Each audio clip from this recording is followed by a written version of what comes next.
¿Qué tal? Espero que estemos bien. En esta ocasión me gustaría hablar un poquito sobre un autor eh, a quien yo tengo mucha estima,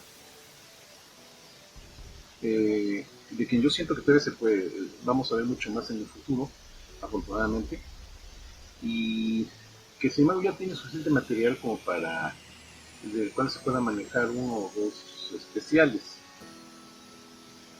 Se trata de Michael Bublé, uh-huh, de quien tenemos, por ejemplo, El Tercer Reich, una nueva historia, ¿verdad? Y Combate Moral, uh-huh, una historia de la Segunda Guerra Mundial, y Pequeñas Guerras o Guerras Remotas. Uh-huh. ¿Por qué es importante Michael Bublé? Bueno, para empezar, si uno busca una historia sobre el Tercer Reich, o sea, qué condiciones había para que es un régimen como el régimen nazi se presentara,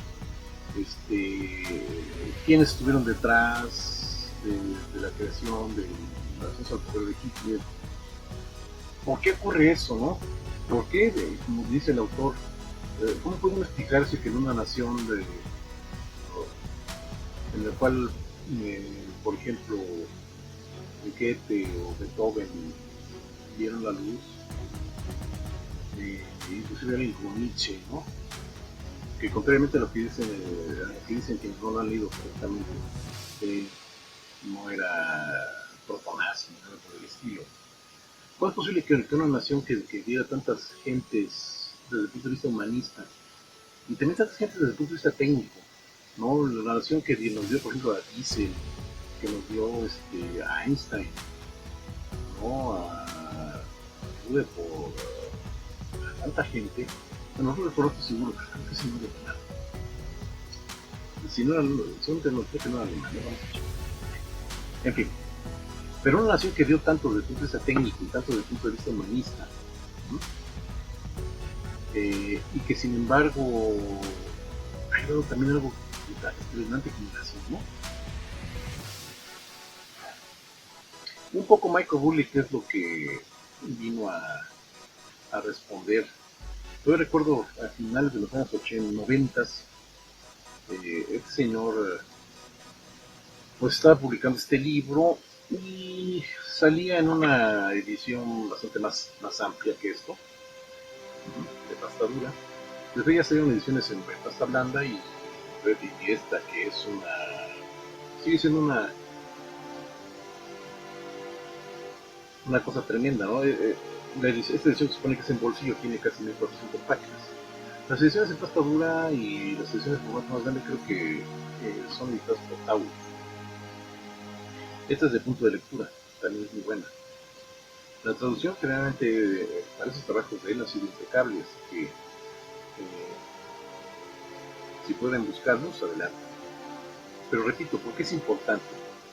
Porque eh, él hace un trabajo titánico para explicar esas cosas. Eh, Alguien decía por ahí que la labor del historiador es, desde luego, responder a preguntas como cuándo ocurrió algo, ¿verdad? Y más o menos tratar de responder cómo ocurrió lo que ocurrió. Y bueno, hay una parte que es más de interpretación, o sea, ya ir más allá, o sea, no nomás de cuándo y quién hizo algo, sino por qué lo hizo, por qué se hizo, por qué ocurrió esto. Y Burley va más sobre ese estilo, él trata de dar su interpretación a las cosas, normalmente con una base muy sólida, no deja de ser una interpretación, hay cosas con las cuales yo no estoy de acuerdo con él, no tanto en su libro sobre la Segunda Guerra Mundial o sobre conflictos posteriores, quizás un poco más en su interpretación que da sobre los mismos temas, porque relacionados, por ejemplo, con el país, pero son cosas muy, con México, ¿no? Pero son cosas muy específicas, ¿no? Por lo general es un autor que además escribe muy bien, no es demasiado académico en el aspecto de que usa tecnología muy pesada, aunque a veces usa términos muy propios de la cultura británica. Entonces hay que tener cierto nivel cultural, o al menos tener cerca cierta, tener presente que algunas de las cosas que dice deben ser interpretadas de acuerdo a como lo haría alguien que conozca de cultura anglosajona, sobre todo británica. Pero si dejamos eso a un lado, es excelente. Yo francamente no había leído algo similar desde William L. Shirer, que escribió aquella obra de Ascensión y Caída del Tercer Reich, y esa creo que salió por los 50. Hay por ahí otros libros que tratan de resolver esas preguntas, pero más, con más espacio, ¿no? Entonces vale la pena por eso, ¿no? Eh, y les digo, además es muy mordaz, es un tipo que se va sobre el que no deja que de sin guarache, como decimos aquí en nuestro país, ¿no? O sea, no perdona a nadie, no deja, eh, le importa poco la fama de alguien, sea haya hecho cosas buenas, cosas malas, ¿verdad? Eh, y mantiene algo, una tesis que es casi constante en todos sus trabajos, es el concepto de la religión política. Por ejemplo, según él, el nazismo, las formas de fascismo que hemos padecido, en sí los gobiernos comunistas totalitarios que también padecimos en este mundo, en el siglo XX, por ejemplo, son ejemplos de lo que es, por eso del ejemplo de la redundancia, ¿no? Todos esos son ejemplos de lo que él llama religiones políticas, en las cuales el concepto propio de adoración cambia de ser una deidad a ser un ideal político, ¿no? O una algo que forma parte más bien del ideario colectivo, que no es algo que podemos considerar una deidad o un grupo de deidades. En el caso del nazismo, por ejemplo, pues era el engrandecimiento mediante la aplicación de cuestiones raciales muy ingratas, ¿verdad? Muy, como vemos aquí, muy ingratas, muy ojetas, para que muy mala onda. En el caso del comunismo, pues era buscar un ideal, el cual pues ya no hubiera redes sociales, y por tanto pues todo estuviera mucho mejor. Ese ideal, sin embargo, pues, desgraciadamente cimentado, ¿no? En todos los excesos que ya conocemos, ¿no? Así pues, eh, todo, todos los libros que hizo sostienen esa tesis, ¿eh? Este,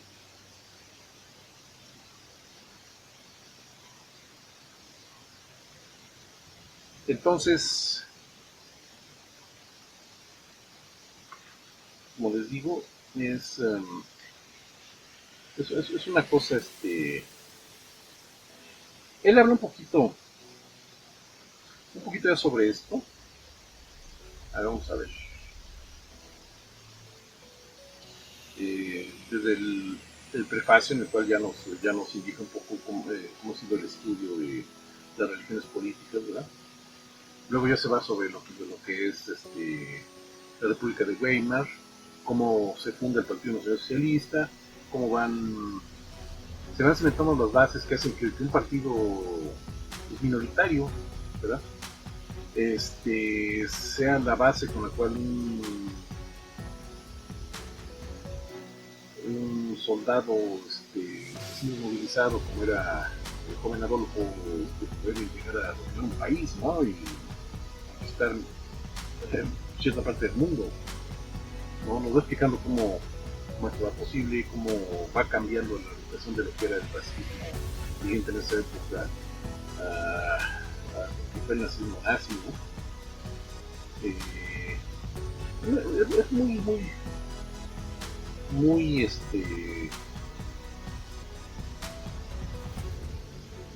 muy adecuado. O sea, cuando es necesario, él cita a diferentes autores, a diferentes testimonios, ¿verdad?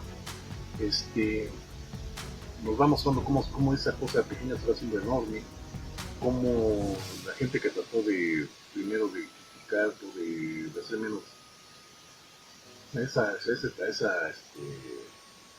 pesadilla que era el nazismo.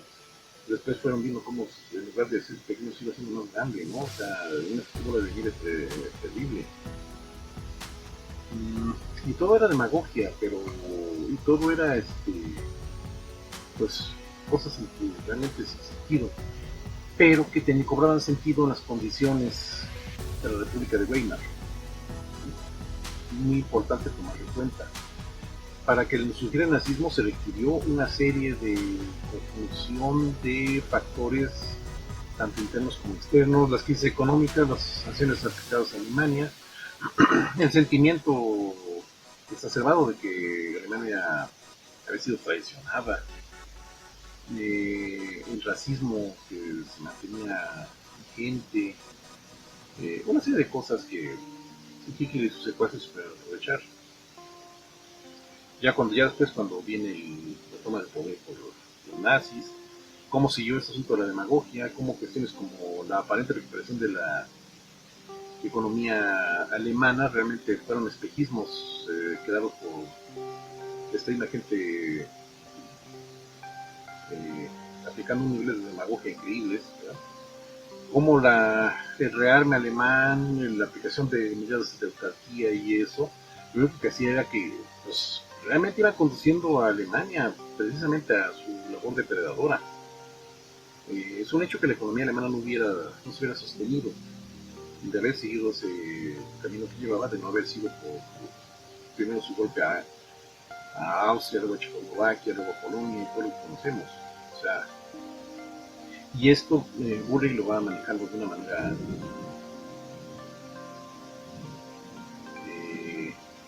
una manera excepcional. Por eso es muy recomendable. Muy, muy recomendable. O sea, se ve muy pesado, son miles de páginas, sí, pero valen, bueno, miles, cientos de páginas, pero vale la pena. Y después cuando se desencadenan las hostilidades, como la maquinaria de guerra alemana se dedica a hacer lo que hizo, como desde el principio ya se va viendo que el trato que se les da a los niños, que se les da a los humanos.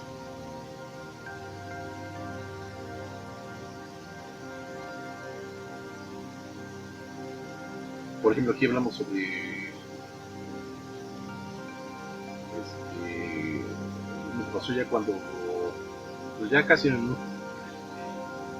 cúmulo de la locura se ordena la invasión de la Unión Soviética, ¿no? No por nada llama una sección de crímenes sin guerra, los millones que murieron ahí, tanto de manera directa como indirecta, la famosa orden de los comisarios, ¿no? O sea, es excelente el recuento que le hace por estas cosas, no deja títulos sin cabeza. Eh, me gusta mucho.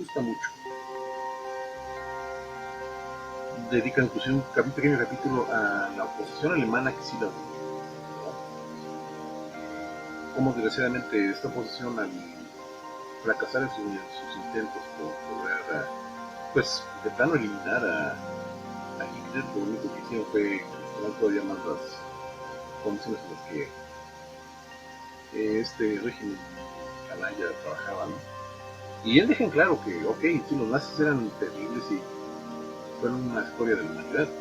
Desgraciadamente la Unión Soviética pudo tener sus cosas. Eso trata más en el siguiente libro. Claro, él también recalca que lo que se puede hacer es caer en la equivalencia moral. Es decir, como, bueno, los alemanes cometieron crímenes de guerra, crímenes contra la humanidad, pero Fulano de Tal también lo hizo, y los soviéticos también, y los aliados igual. Eso es equivalencia moral, y simplemente no. No, cada quien cometió sus cosas, cada quien su responsabilidad, cada quien debe de asumir su responsabilidad. ¿Okay? Y pues, hay de crímenes a crímenes. En fin, es una cosa tremenda, ¿no? Es una cosa que el recuento de los daños cuando finalmente termina.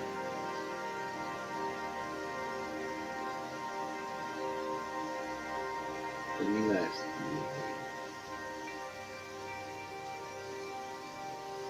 con el suicidio de Hitler y la desaparición del régimen nazi, ¿no? Entonces, es excelente, es excelente. Es excelente este libro, o sea, lo recomiendo bastante. Eh,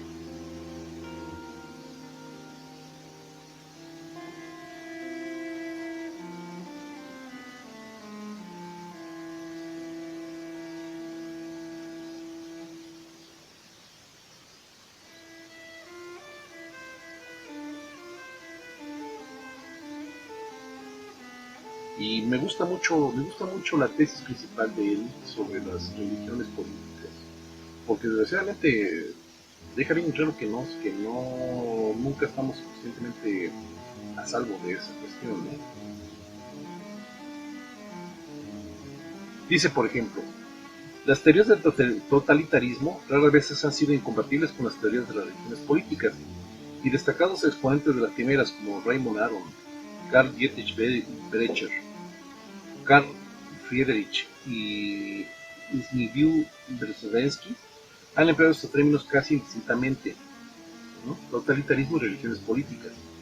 Las religiones políticas se dirigen a capas profundas de la experiencia humana y las teorías sobre ellas intentan explicar cómo se han reproducido formas y sentimientos religiosos con finalidades políticas, mientras que las teorías del totalitarismo abordan fenómenos más contemporáneos, de los que fue condición previa e indispensable la creación del Estado moderno.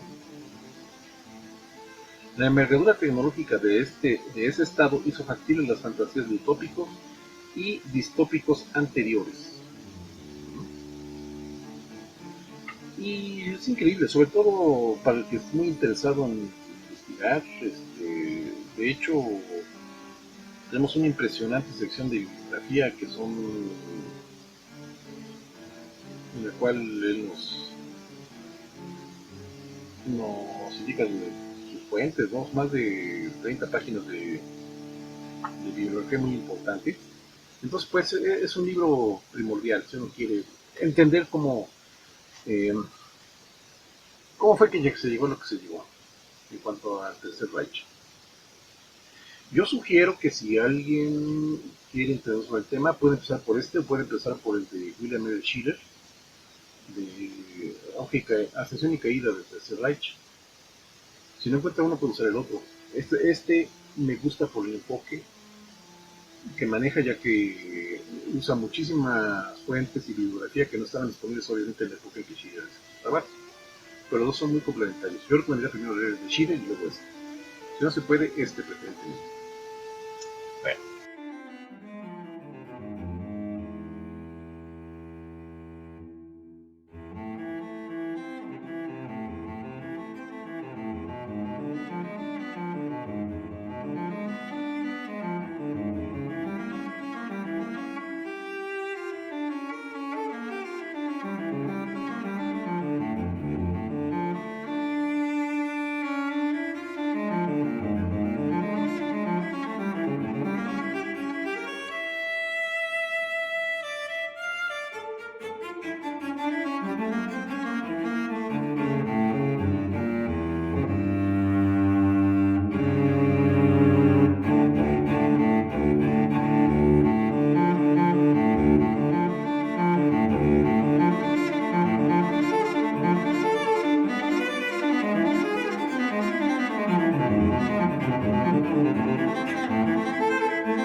Pero vienen estos otros dos.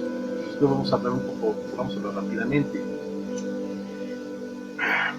Este libro se publicó a finales de los años 90. Un poco después, unos 8 años después, viene Combate Moral, que es básicamente una ampliar el análisis que Burley hace de la Segunda Guerra Mundial en relación al Tercer Reich, su creación, etc., ampliarlo a lo que fue la Segunda Guerra Mundial en un conjunto, abarcando también el régimen fascista italiano, los demás regímenes fascistas un poco menos, por ejemplo, podemos considerar la Hungría, Rumanía, y a Japón, lo que fue el eje. Y por otro lado, lo que fueron las democracias y la Unión Soviética. Entonces, ¿por qué Combate Moral? O sea, por lo mismo que expliqué antes, o sea, él no dice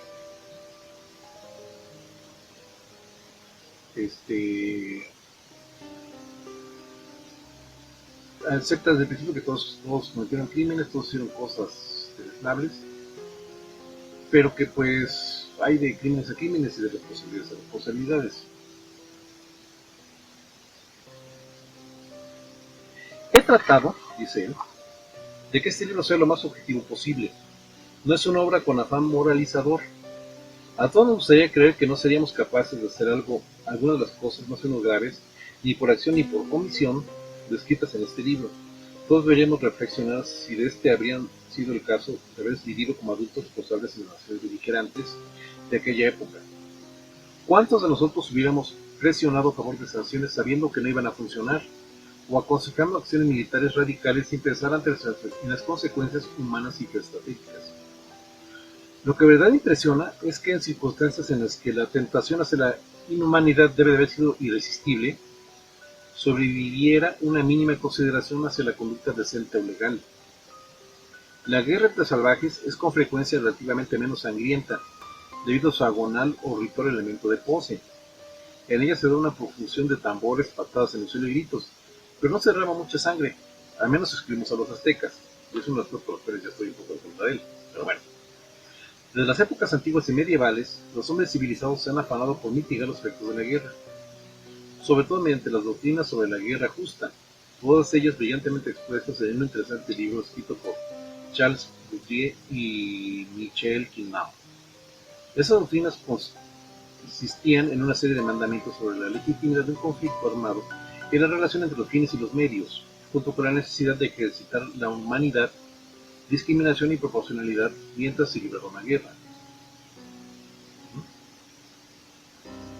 A veces en la Edad Media, es un poco más adelante, se sacaba un estandarte rojo para indicar que estaban canceladas las normas de caballería y a continuación se procedía a practicar el tipo de guerra infligido a los infieles o rebeldes, por ejemplo.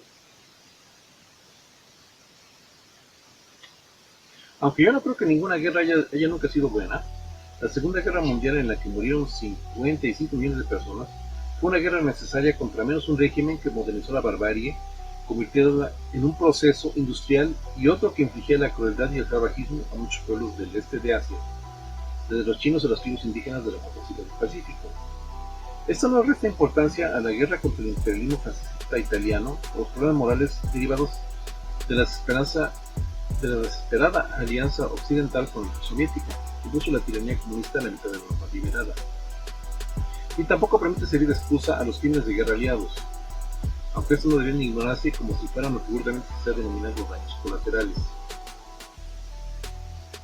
Interpretar los desembarcos del día D de forma distinta a una noble empresa que la gran mayoría del pueblo francés escogió con alegría por el hecho de que varios bombardeos aliados causaron la muerte de decenas de miles de sus compatriotas parece perverso. El gobierno británico albergaba serias reservas al respecto, pero cuando consultó al general de la Francia Libre, Pierre Koenig, él se respondió que en cualquier guerra se pierden vidas y que es el precio que había que pagar por la liberación de su país. O sea, obviamente toca aquí lo que es el revisionismo histórico, el bueno y el malo, ¿verdad? Pero en su conjunto les digo, de lo que trata este libro es una visión ampliada sobre el conflicto, abarcando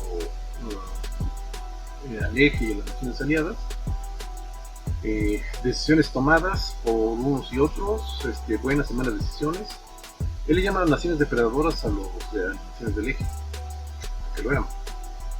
Este, consecuencias de esas acciones, buenas, malas, como dice él, si llegara a una especie de... Si caer en el moralismo.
Así pues, este,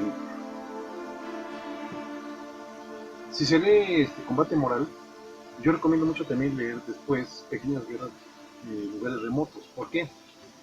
Porque en este libro Burley eh, prácticamente nos da una historia muy rápida sobre lo que fue la Guerra Fría en cuanto a conflictos, desde el punto de vista de las naciones aliadas involucradas en la Segunda Guerra Mundial, en el caso europeo, por ejemplo, Francia e Inglaterra, naciones que pues, también eran colonialistas, tenían colonias en la mar, en África, en Asia, en algunos lugares, y cómo es el proceso generalmente no muy claro ni muy tranquilo de abandonar esas colonias o desocuparlas o darles su autonomía, ¿verdad?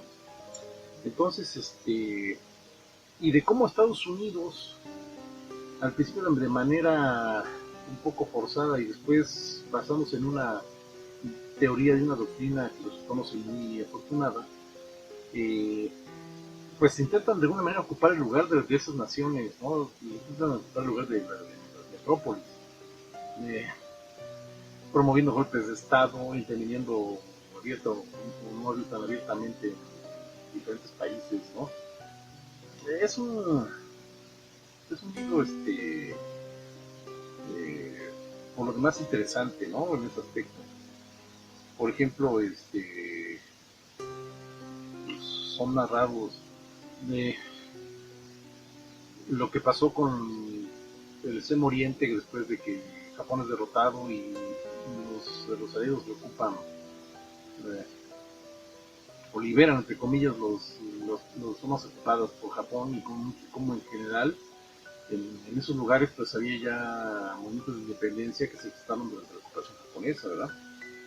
Eh, Tarde que temprano esos lugares tuvieron que concederse la independencia. Eh, como al mismo tiempo también se va formando lo que es el nacionalismo árabe, como también surge Israel, ¿no? Clavado ahí en medio de todo ese relajo que son las naciones árabes, ¿verdad? Viene el problema de Corea, viene la cosa de que China finalmente se vuelve comunista gracias a la victoria de Mao Zedong. Eso provoca un sentimiento, pues, sobre todo en Estados Unidos, de que pues, todo se puede derrumbar, la famosa teoría del dominó. Vienen los incidentes de Malasia y Filipinas, son dos ejemplos en los cuales las nacientes insurgencias pues consiguen ser controladas, ¿verdad? Con métodos que después se intentarían nuevamente en Vietnam con muy buenos resultados. El problema propiamente en Indochina, que desemboca en Vietnam, ¿no? Primero con los franceses y luego con los norteamericanos. Argelia, ¿no? Un lugar en el cual se pierde ganando o se gana perdiendo, según el punto de vista de quién, ¿verdad? África,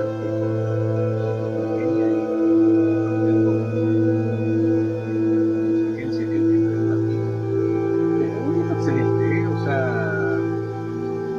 me gustó mucho, mucho también de hacer pública los casos. Dejando claro al final, de una manera agridulce, ¿no? Las cosas no funcionaron, obviamente, todo lo bien que se esperaba, ¿no? Dice al final: he querido mostrar que, al contrario que otros imperios como el británico, el español y el portugués, Estados Unidos se aprovechó poco y perdió mucho al adoptar una forma de imperialismo liberal. Los europeos lo usaron como coartada para provocar sus ideas imperiales, los mejores y más brillantes. El establishment liberal estadounidense confió en el poder hacer lo mejor, y en su soberbia forjaron su propia tragedia en su país. El odio a los imperios siempre ha estado en el ADN de Estados Unidos, lo que no deja de ser una ironía y una lección de que esta nación está vigente mientras escribe esta página, pues existe un claro paralelismo entre la retirada actual de Irak y Afganistán, así como el desencanto de los occidentales con sus guerras. O sea, muy recomendable los tres. En posteriores análisis hablaré sobre las otras obras de Burley, incluyendo las dos que dedicó ya más en específico a lo que es las religiones políticas.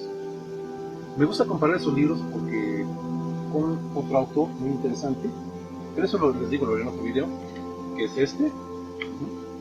Jacques Barzul sería como la versión muy optimista y muy alegre de Burley, donde Burley ve material para la ironía y para el pesimismo. Bazón, a pesar de que su libro se llama así, de la manera de la decadencia, cubre un periodo de tiempo muy similar y es bastante optimista.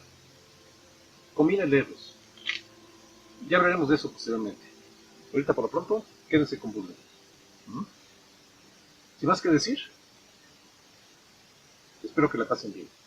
Hasta la próxima.